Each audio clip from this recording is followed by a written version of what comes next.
entre trafic de pétrole et aussi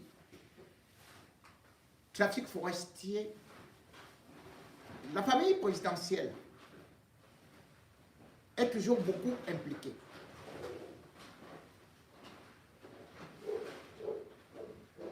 Et lorsqu'on parle des crimes, ils sont souvent masqués au Cameroun, eh bien, on utilise parfois rapidement des acteurs de théâtre ou même quelqu'un d'une famille qui joue le rôle.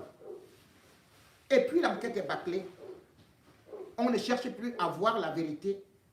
On ne cherche plus à qui profite le crime. Ça s'arrête là. Le régime Biya nous a habitués à ça. Que ce soit les affaires Mpondo, que ce soit les affaires de toutes sortes de crimes, le père Angel Bembeng, eh bien le régime Biya nous a souvent présenté des individus sans relief comme étant des grands criminels.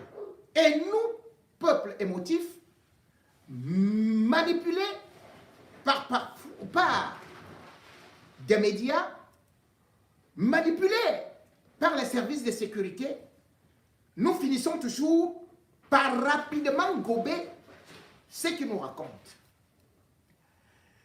L'affaire de l'assassinat d'une journaliste a défrayé la chronique et en quelques jours, ça s'est dégonflé comme une bulle de savon qui éclate au soleil. Tout le monde a rapidement conclu que c'était un maricide. Oui, Landry Diabel a tué sa mère de sang-froid. Oui, Landry, c'est le plus grand criminel. Il a avoué. Oui, Landry était sous l'emprise de l'alcool. Non, sous l'emprise de l'alcool, de la drogue. Non, sous l'emprise des démons. Oui, sous l'emprise de la sorcellerie. Oui, sous l'emprise de... Bon, il voulait prendre un peu d'argent. Voilà autant de versions qui nous ont été données sur l'assassinat de Louise Diabel. Un assassinat d'une rare cruauté. Mais c'est allé tellement vite qu'on a déjà même fait la reconstitution du crime. Et tout le monde a déjà accepté. Mesdames et messieurs, parce que je suis journaliste d'investigation, je me dois de me poser certaines questions. Parce qu'il y a des interrogations dont je n'ai pas de réponse. Je voudrais d'abord vous faire écouter le reportage que vous avez suivi, comme moi, les faits tels qu'ils sont présentés par les services de sécurité qui ont rapidement happé Landry, le grand criminel, l'enfant de 23 ans, souvent si calme comme l'eau d'un fleuve où il y a les crocodiles, et à 23 ans, s'est transformé en Dracula. Écoutons, voici les services, nos services de sécurité qui nous relatent cette affaire et nous allons essayer d'analyser si vous pouvez comprendre. En escorte, direction quartier Damas, à Yaoundé, vers le sentier de la mort. Ici, la scène de crime, balisée et les portes scellées depuis l'ouverture de l'enquête. C'est le domicile de l'assassin présumé, laboratoire de cette horreur du samedi 6 avril 2024 au soir. Le fils maudit rentre là pour raconter son crime. La victime, sa génitrice, vient ici ce jour-là, en bonne mère, voit son fils en location depuis un certain temps et lui laisser à manger. Elle constatera que le mobilier acheté avait disparu. Rouge de colère, elle engage des remontrances à son fils bien-aimé. Il va utiliser un subterfuge en disant à sa mère que ce matériel se trouve dans la chambre. Le temps pour le moment d'aller dans la chambre, il va se rassurer que de bloquer la porte d'entrée. Va se saisir de sa main, va la plaquer sur le lit, lui attacher de main et l'étouffer. L'étouffer avec la tête d'oreiller. jusqu'à ce que mort s'ensuive. Il va ensuite tirer le corps vers les toilettes, le sectionner à l'aide d'une scie à métaux avant de ranger dans 2 valises. Dans le téléphone de sa mère emporté, il va faire des retraits d'argent, 900 000 francs environ.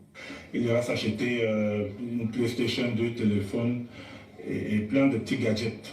Le soir arrivé, il va inviter ses amis dans un snack à Damas. Ils prendront un pot. Et il va s'excuser vers minuit pour prétextant avoir une course. Mais en fait, la course, c'était aller chercher les sacs dans lesquels sa mère était emballée. Direction Etoameki. Dans ce ruisseau, il va jeter les 2 valises contenant les restes de sa maman.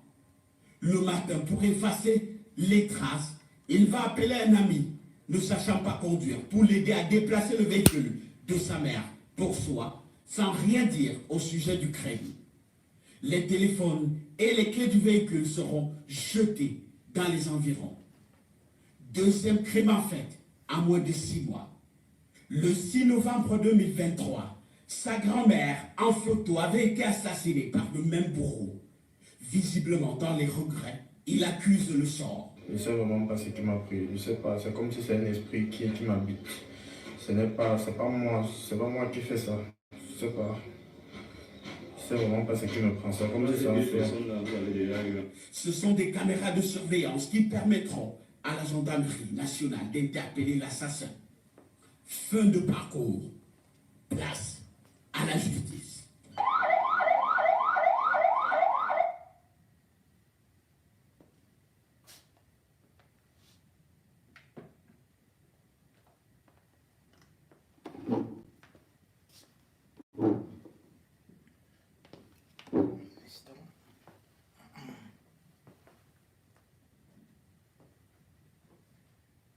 Mesdames et messieurs, c'est donc un récit digne d'un film policier. Avez-vous compris quelque chose? Oui, mais moi non. Même l'inspecteur d'Éric ne pourrait pas très bien comprendre ça. Et pourquoi? Dans ce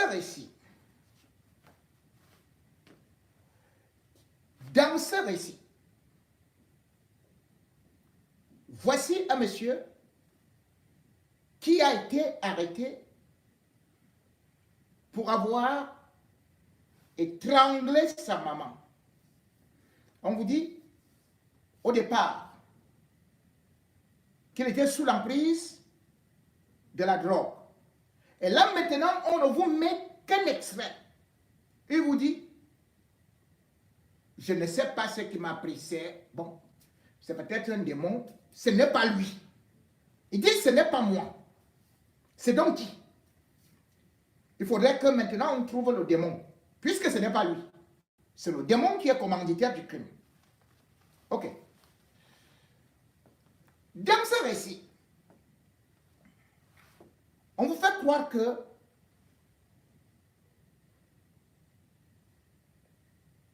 sa mère est venue chez lui et bam,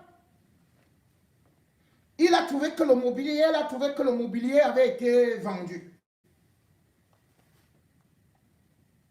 Et puis il a entraîné sa mère calmement dans la chambre. Bon. Mesdames et messieurs, ce n'est pas une grand-mère, hein.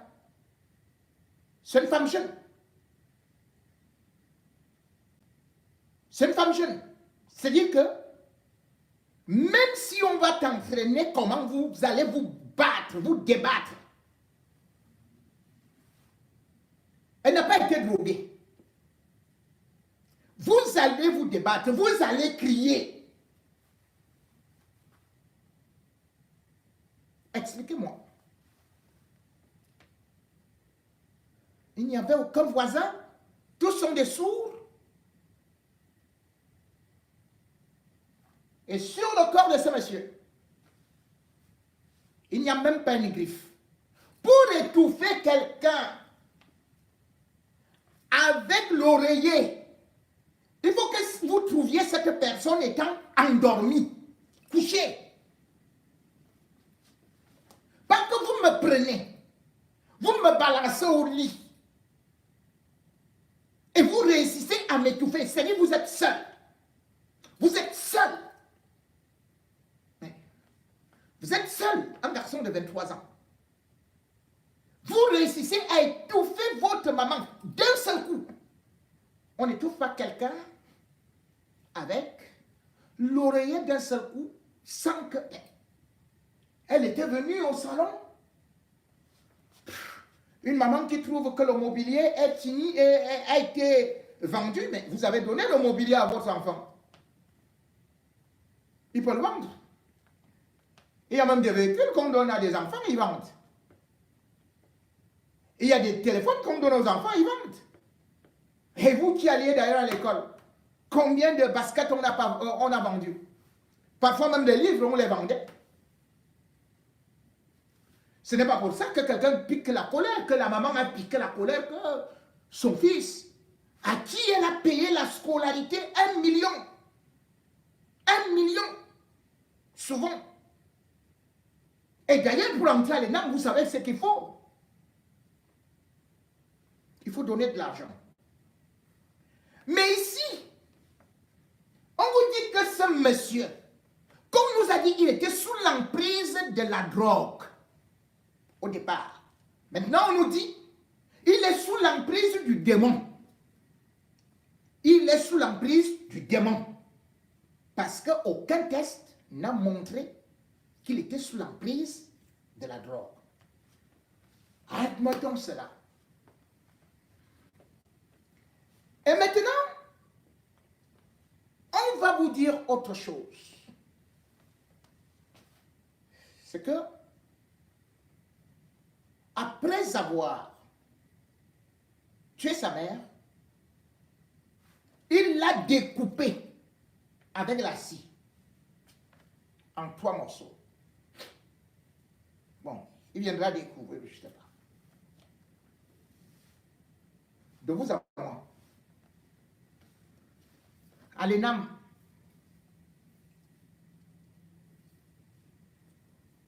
on apprend comment scier. D'où sort cette scie?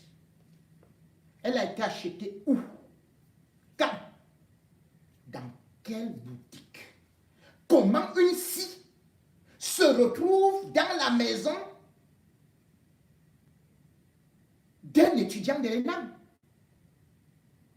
Ou bien, non, de quelqu'un, d'un administrateur, de quelqu'un qui est sorti de l'ENAM. Il a trouvé la scie qu'on utilise pour abattre les arbres où? C'est sa mère qui est dans le domaine. Et d'ailleurs, sa mère n'était ni menuisière, ni rien.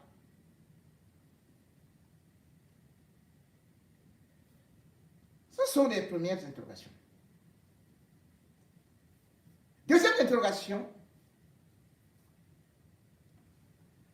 Ce monsieur s'est levé après avoir tué.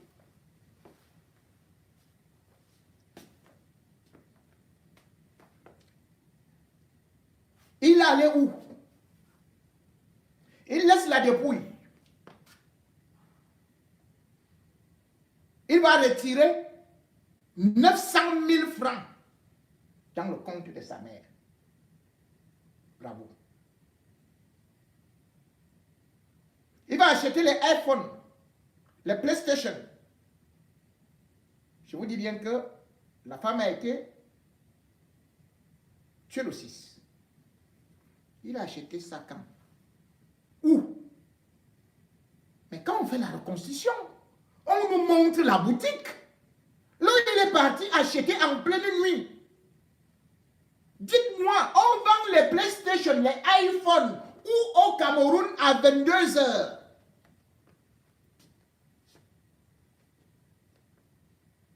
Après, il va à Damas. Calmement. Il s'assoit avec ses amis. qui étaient déjà prêts aussi à aller boire avec lui. Et ils ont bu calmement.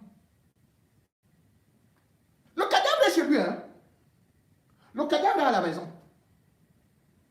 Il revient donc calmement pour maintenant prendre les morceaux de cadavre, mettre dans des valises qu'il avait déjà achetées à dessein.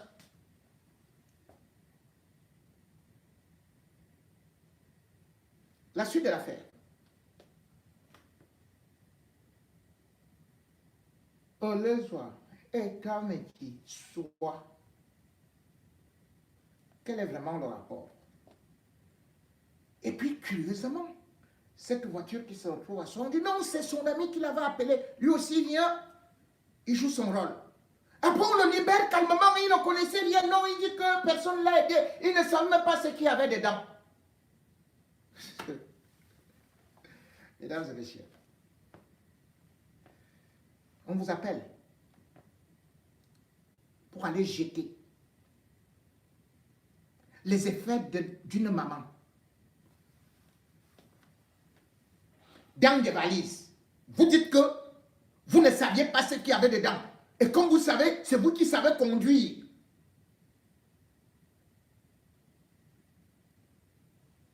D'abord les valises. On dit ça, non?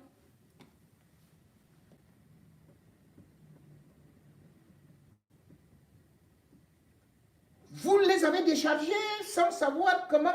Est-ce que pour aller jeter quelque chose, vous dites que vous ne saviez rien. Vous traversez des quartiers et des quartiers pour aller jeter dans un ruisseau. Vous ne connaissiez rien. Ah! Eh bien, si vous avez vos habits à jeter en votre vie, donc vous allez mettre ça dans les valises. Vous traversez au Lezois. Vous allez vers l'aéroport, vous traversez même l'aéroport pour aller jeter quelque chose dans un ruisseau. Dans un ruisseau. Dans un ruisseau.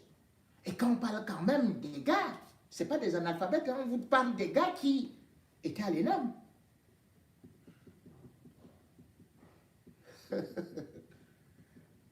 Ce qui est intéressant, c'est que on utilise des masses et ceux qui peuvent passer l'information pour nous faire croire ça.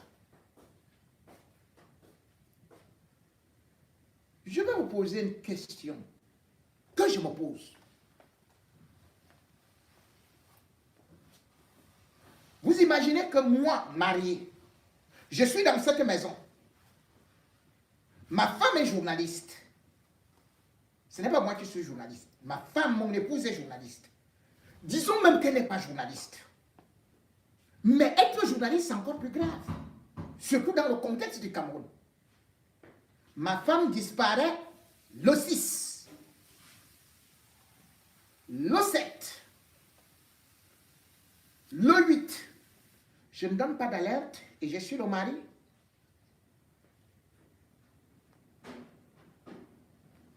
Alors, Monsieur Lucien, le mari,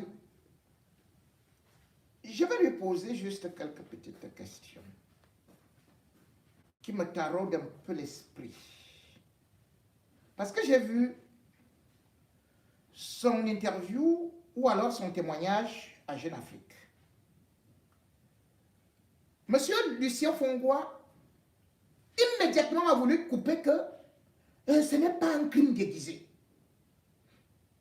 En fait, c'est que ce monsieur, c'est son fils adoptif, il a épousé sa maman, il avait 5 ans, quand lui il avait 5 ans.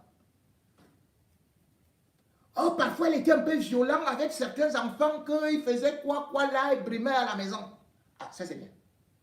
Ah oui, à l'ENAM, il volait parfois certains trucs dans les sacs de ses camarades. Donc, les étudiants de l'ENAM quitter pour venir dire à M. Fongwa que leurs camarades, nous sommes à l'ENAM, hein, volaient parfois. M. Fongwa n'a pas donné la moindre alerte pour une journaliste portée disparue. Où était-il? Où était-il pendant tout ce temps? C'est du Congo. Le réseau des communicateurs pour la protection de l'environnement, que le communiqué est publié. Lui-même, rien. Puisque qu'est-ce que la gendarmerie explique? La gendarmerie explique que on a retrouvé le corps, mais on ne savait pas si c'est le corps de qui ou quoi. Ce qui est faux, dans la mesure où si vous retrouvez encore, vous donnez immédiatement l'alerte et vous avertissez les médias. Au-delà de ça, il y a la reconnaissance faciale. Aujourd'hui, le Cameroun par des empreintes. Allez, Sûreté nationale, chez Marangele, les empreintes vous déterminent qui est-ce. Ils ont donc caché ça. Mais M. Fongwa, surtout, il a déclaré quelque chose que sa femme avait protégé son fils après l'assassinat de la grand-mère. Et on a laissé M. Fongwa. On a fait semblant d'aller l'arrêter. Quand j'ai commencé à m'interroger, mais où est le mari de la femme? Mesdames et messieurs, voilà quelqu'un qui témoigne qu'il était au courant que son fils adoptif a tué une grand-mère. On ne sait pas dans quelles conditions. Curieusement, il a avoué.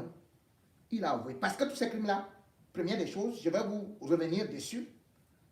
Et comme ça, vous allez me prouver qu'il a avoué. Vous allez me prouver qu'il a avoué. Parce que ce que quelqu'un dit là, que vraiment ce n'est pas moi, je ne sais pas ce qui m'a pris, ça ne veut rien dire. Ça ne veut rien dire. Ça, c'est les forces de sécurité. Où est son avocat? Dans quelles conditions ces aveux sont tirés?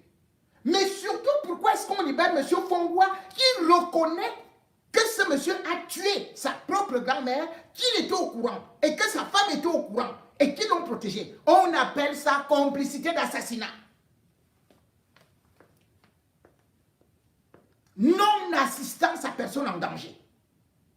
Mais attendez, dans l'affaire du Zomlo des Zomlo, les gens qui sont là-bas en prison, c'est complicité d'assassinat. Vous ne pouvez pas être en liberté si vous n'avez pas dénoncé quelqu'un qui a tué. Vous avouez que vous étiez au courant. Mais tout ce monde-là, l'autre a conduit la voiture, il ne savait pas ce qu'il y avait dedans. Oh, son ami lui a demandé que allons seulement jeter des choses dans la nuit. Même un fou, c'est qu'aller jeter des choses dans la nuit, qui plus saigne. Peut-être que ce sont les effets de ma maman. Et après, vous allez abandonner le véhicule quelque part. Et, curieusement, les clés aussi à côté. Mais, attendez, même les clés, on va les jeter même à 2000 km. Bon. Monsieur Fongwa a donc déclaré, première des choses, qu'il était au courant de l'assassinat. Mais il est laissé par nos forces de sécurité. Mon petit frère Balok, ou même mon fils, j'ai lu ton intervention. Je l'ai vu. Et j'ai vu tes conseils. Mais je crois qu'on t'a mal utilisé dans cette affaire. Peut-être que c'est de façon inconsciente. Parce que quelqu'un comme toi, tu es lu, tu es influent, et quand tu gobes une telle chose, c'est-à-dire que tu véhicules ce message que je vais lire, cela veut dire que Tu participes à ce que la vérité et les journalistes d'investigation ne fassent pas leur travail. Il faut se poser des questions qui sont claires, nettes et précises. On a arrêté quelqu'un, on a découvert la dépouille quand? Le 9. Avant, on a communiqué le 9. C'est le 7 qu'on a découvert la dépouille. Le 8, on ne dit rien. Le 9, quand le communiqué vient du Congo, c'est là où on sort que oui, on a retrouvé et tout et tout. Et puis, jusqu'à présent, le mari, lui, il ne dit rien. Et il ne nous a jamais dit que sa femme découchait. Parce qu'une femme qui n'est pas en mission, vous l'appelez au téléphone, elle ne répond pas. Mais vous donnez l'alerte. Vous donnez l'alerte. Où est-ce qu'il a donné l'alerte? Il a saisi quel média? Mais surtout, regardez avec quelle rapidité nos forces de sécurité, regardez celui-ci, ou le lieutenant colonel ou quoi là, il vient parler. Bon, la reconstitution des faits. La reconstitution des faits est faite le 15 avril. La dépouille est découverte, enfin, on annonce le 9. Et on arrête immédiatement quelqu'un le 9. Et ils vous disent que c'est grâce aux caméras de surveillance. Mais les caméras de surveillance, oui, vous avez bien fait, les caméras de surveillance sont extraordinaires. Nous sommes le 15. Vous ne l'avez même pas encore présenté à un procureur de la République. C'est-à-dire que le 15, vous faites la reconstitution des faits, avant de le présenter chez le procureur le 17. Vous avez déjà fait la reconstitution des faits, devant les caméras, devant les journalistes. Boum, on balance ça. C'est-à-dire l'enquête n'est pas terminée, hein? Puisque on ne l'a pas présenté auprès du procureur de la République. Mais il y a déjà des conclusions. On ne l'a pas présenté. Quand quelqu'un a celui au Cameroun, même tes excréments, tu vas les manger. Tu vas raconter tout ce qu'ils veulent. Je vous avais déjà dit ça. Dites-moi, Martinez Zogo a été assassiné quand? Le 17 janvier 2023. Nous sommes en 2024, plus d'un an après. On n'a pas fait la reconstitution des faits. Mais là, hier là, j'ai dit, hein, pour Martinez, il n'y avait pas les caméras de surveillance, hein, à Yaoundé. Ça n'existait pas. Hier là, vous êtes déjà sur la reconstitution des faits d'une journaliste. Et son mari, quand il est interviewé, quand il est interrogé par Jeune Afrique, il devient embrouillé, il s'énerve. Et la première des choses, c'est qu'il écrivait que ce n'est pas un crime déguisé. Parce que ma femme ne pouvait pas avoir le courage d'aller fuiner dans ceci et cela. Mais attendez, elle a d'abord travaillé dans une grande structure où elle faisait des enquêtes entre 2012 et 2016 et puis 2019. Là, elle devient quand même communicatrice de la Commission forestière d'Afrique centrale pour la surveillance des faunes et flores. Et c'est là-bas où, justement, toutes les enquêtes criminelles, parce qu'il y a des assassinats, il y a des trafics de tout genre. Vous dites, elle ne peut pas avoir le courage, elle ne peut pas non laisser la piste là. C'est le mari qui demande qu'on laisse les pistes. On le libère, il vient maintenant dire que non, laissez la piste là. Prenez seulement la piste que c'est le gars là qui vraiment, parce qu'il était gâté par sa maman, l'a assassiné. Je ne dis pas qu'il n'a pas assassiné, mais ça, cette histoire-là, ressemble à trop de choses. D'autant plus que quelqu'un qui vient jouer ce rôle-là, sans avocat, ça ne marche pas. Le Cameroun est un état de droit.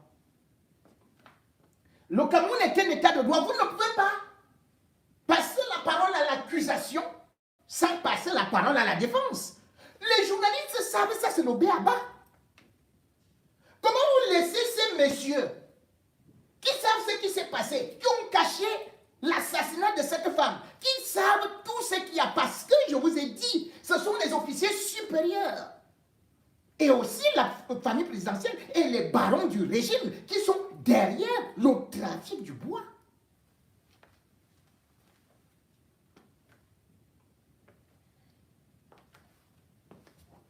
J'ai lu d'abord un peu le papier de Malox, qui m'a paru intéressant. Mais je vais juste attirer son attention après. Ce n'est pas méchant, hein, le petit Malox. C'est comme un conseil, mais je crois qu'il est tombé dans le panneau. Je vais vous lire ce qu'il a écrit. Il dit, je remercie mes parents. Quelqu'un a assassiné sa propre mère, qu'il a mise au monde à Yaoundé pour voler son argent et acheter la PlayStation et 2 iPhones. Un adulte en plus, les vieux que vous gardez dans les maisons là, vous les appelez mon bébé. Mais mon cher Malox, il faudrait tout juste me montrer dans quelle boutique il est parti acheter les iPhones en pleine nuit et puis aller boire et puis voilà, vraiment 2 iPhones en pleine nuit. J'aimerais bien vous dire que au regard de ce que son mari lui-même dit, ce monsieur bénéficiait de tout de sa maman. Mais si vous payez déjà le concours de l'ENAM, si vous payez les appartements, si vous équipez la maison, si vous payez encore 1 million chaque année, mais vous avez besoin d'aller tuer pour prendre 900 000. Si on me disait que sa maman ne lui donnait rien, j'aurais gobé. Mais une maman qu'on dit que c'était l'enfant gâté. Mais dites-moi, attendez. Je suis votre source de bonheur. Hein? Mon cher petit frère Malox, mon cher fils Malox, je suis ton père, ou bien je te donne. Quand tu me tues, tu sais que tu n'auras plus rien, non? On a dit que c'était sous l'emprise de la drogue. Toi-même, tu es dans le milieu de la nuit. Tu as comment tu appelles ça? Boivement ou boivement. Oh oui, parfois je vois ça. Mais maintenant, tu sais que tout le monde là-bas fume, non? Mais tu as déjà vu quelqu'un, dès qu'il finit de fumer, il va découper sa maman. C'est que tous les artistes du Cameroun, là, vous, toute la nouvelle génération, là, c'est que vous avez déjà découpé toutes vos mamans, tous vos papas.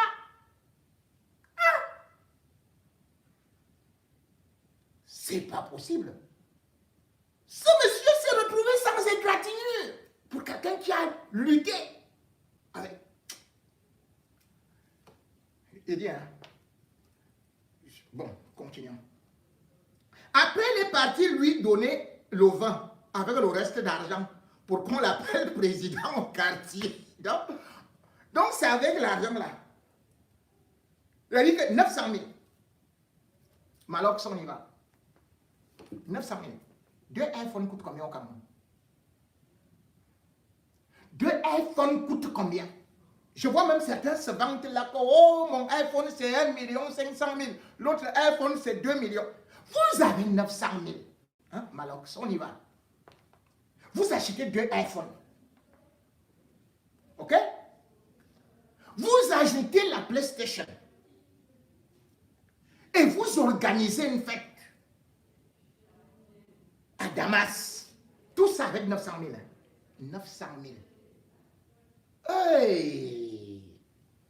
Mais on n'a pas dit qu'il est parti acheter les pauvres téléphones comme les miens, nous les pauvres là, nous les vendeurs de cacahuètes là.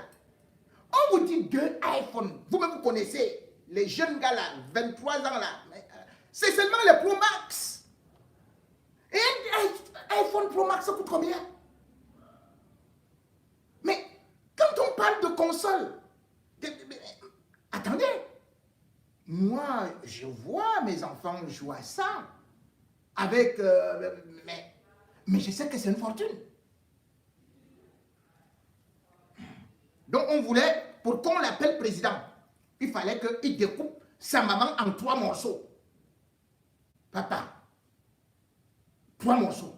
Quelqu'un qui est sous l'emprise de la drogue. Mais il finit de faire ces choses-là, il dort même là, il ne sait même pas là où il va. Il est parti voir ses amis, il était lucide. Ils ont bu là-bas, il était lucide. Il revient à la maison, il est lucide. Et vous dites que c'était sous l'emprise de la drogue. C'est ce qu'on nous a dit avant. Il ne faut pas qu'on nous donne 2000 versions pour la même histoire.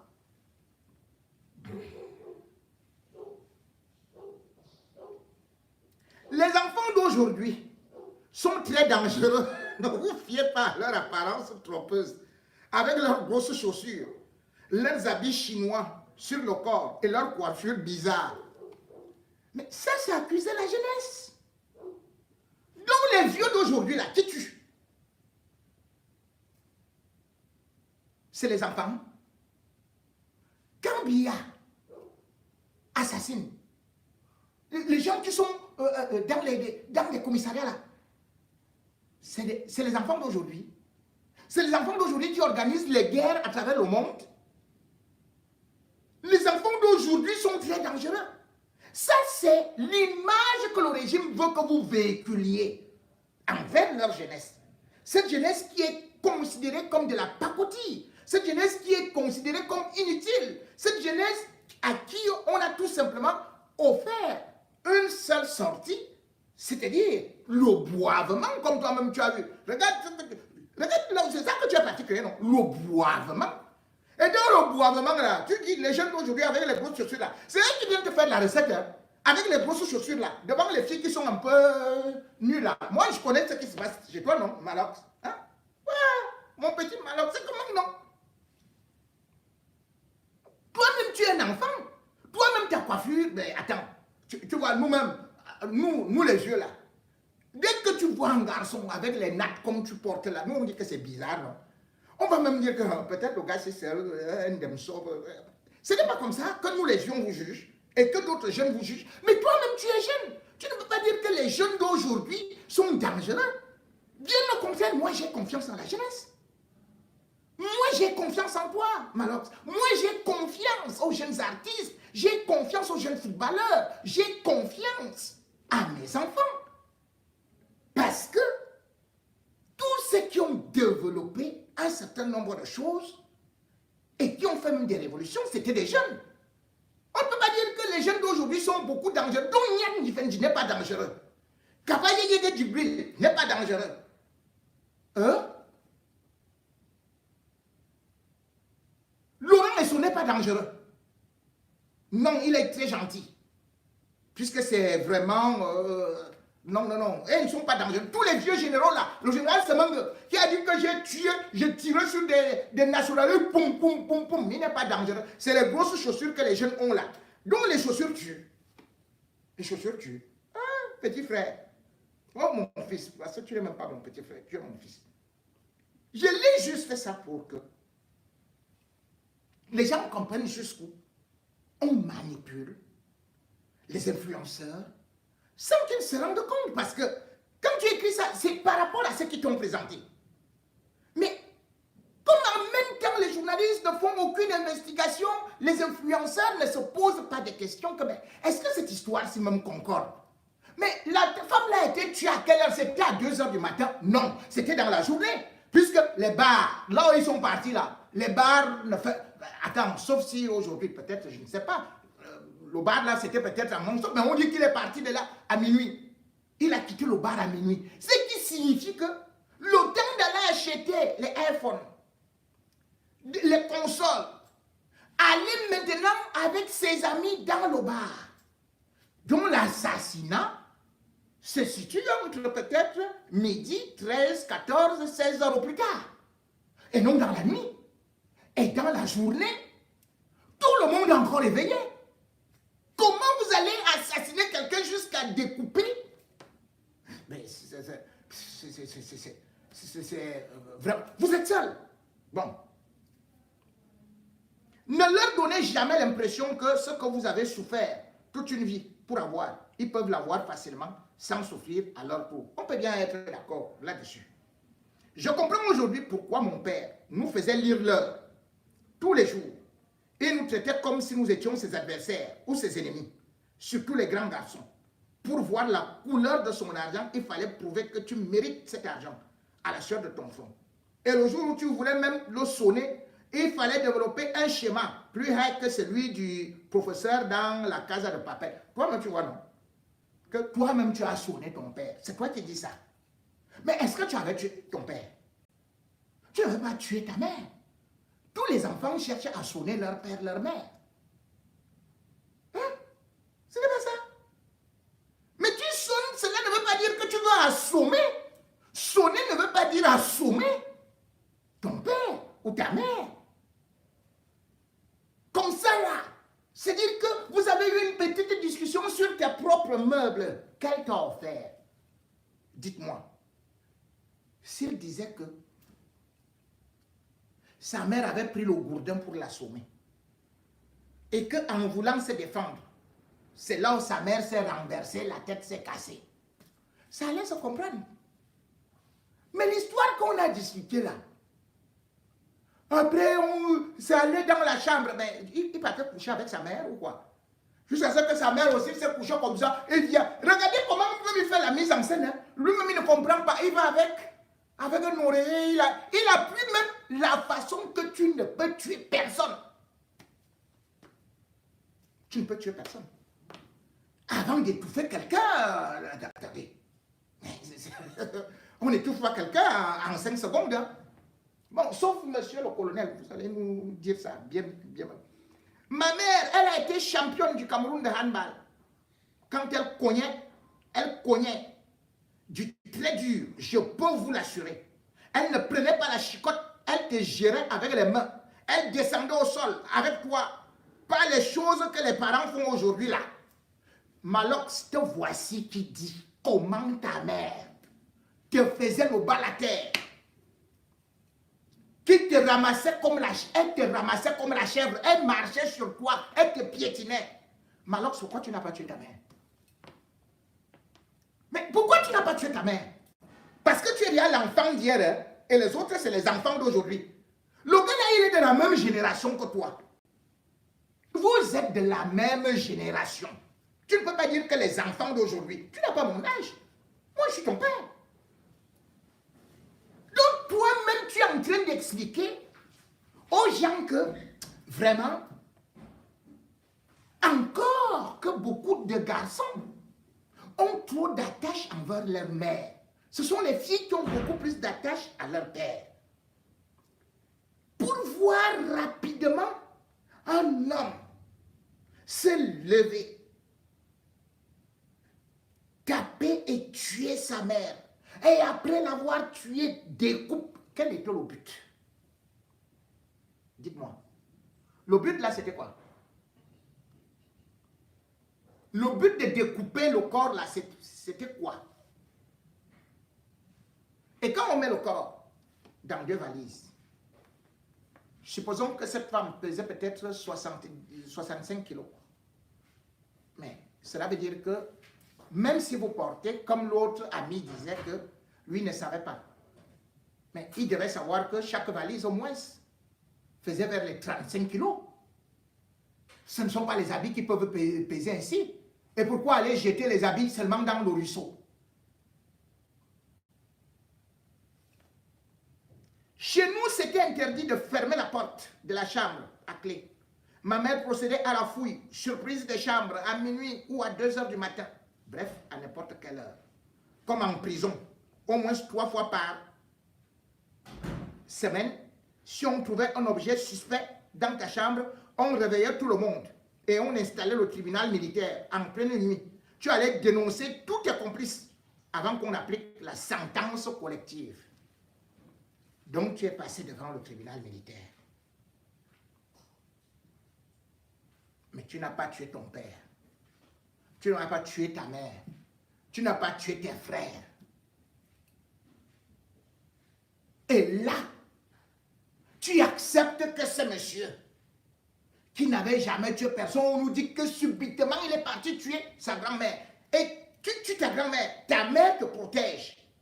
C'est-à-dire que ton protecteur, celle qui t'a tout donné et qui t'a empêché d'aller en prison, tu viens aussi terminer avec elle. Hey! Mais si on me disait que sa mère l'avait dénoncé, que sa mère était partie dire qu'il avait volé, il avait tué la grand-mère, bon, il y a tout de suite le mobile qui est trouvé. Cela veut dire que, bon, monsieur, vous avez tué parce que, voilà, on vous avait dénoncé. Mais à part ça, on ne voit pas, je ne vois pas. Je ne vois pas.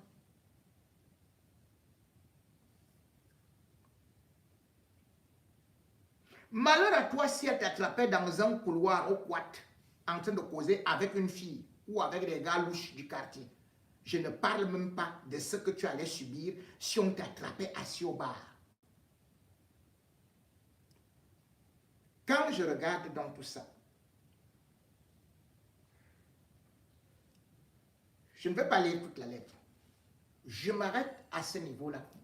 Pour vous dire que voilà quelqu'un qui a été maltraité par ses parents. Sa mère, son père. Parce qu'en France, on appelle ça la maltraitance. Mais sauf que nous, au pays, on a subi ça. C'est avec ça qu'on nous dressait.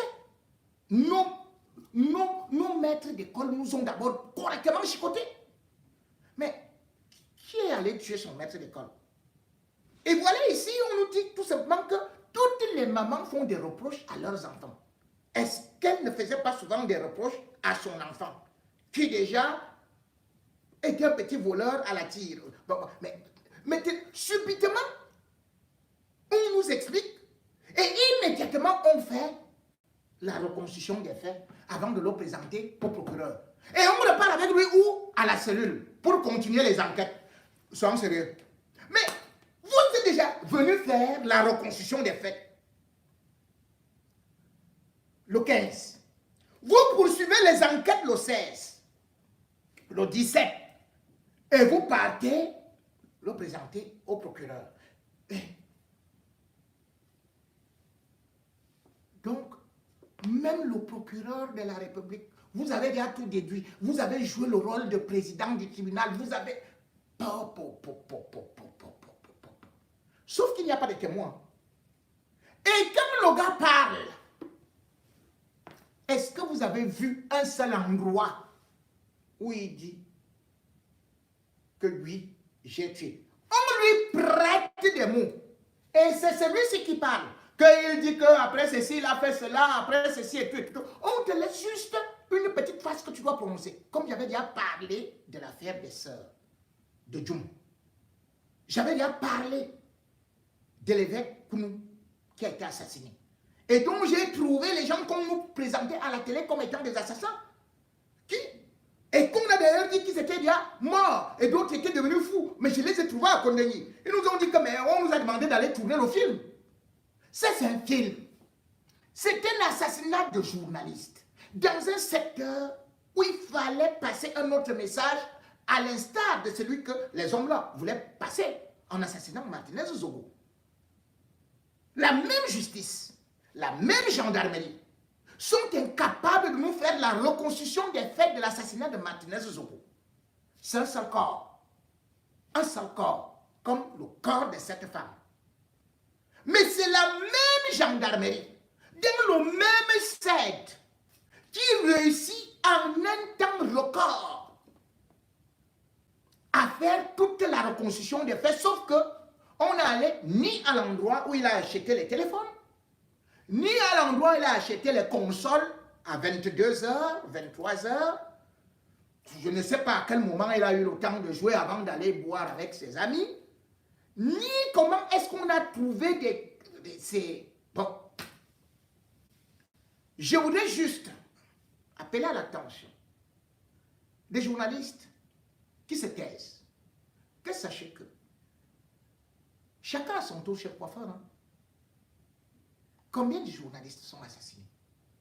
Vous ne pouvez pas laisser Même quand la police déclare quelque chose sur la gendarmerie, mais regardez au moins des films, même pas des films, les magazines. Et enquête impossible, et enquête criminelle et tout et tout. Là où la gendarmerie et la police s'arrêtent parce que parfois, ils veulent masquer des crimes politiques. C'est là où le journaliste commence son travail d'investigation.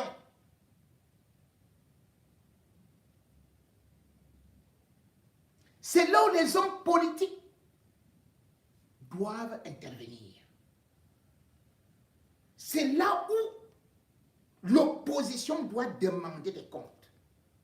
C'est là où les organisations de droits de l'homme doivent descendre sur le terrain pour avoir des explications crédibles. Quant à moi, je vous dis, rien que ce que le mari de cette femme a déclaré, il est le premier suspect et au-delà de ça, il doit être arrêté pour complicité d'assassinat.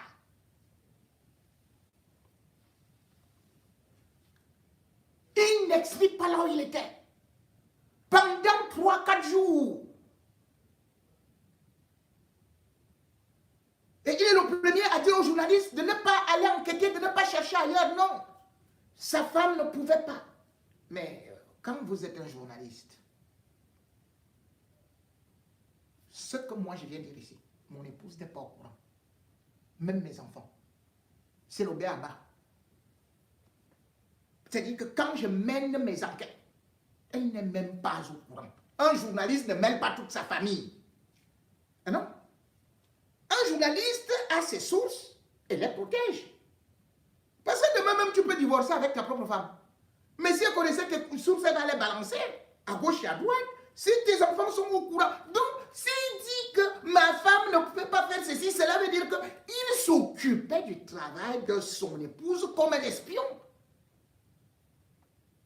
Ce n'est pas parce que votre épouse est journaliste que vous devez connaître ses sujets d'enquête. Et peut-être si elle enquêtait dans un domaine sensible, elle ne peut pas vous le dire.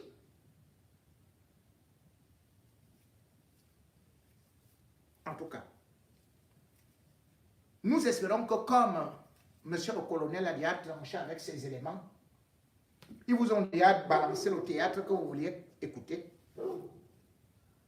Jour viendra où vous comprendrez que en allant dans un bar quelque part, vous allez voir ce monsieur qu'on vous a présenté comme un grand assassin, vous allez le rencontrer.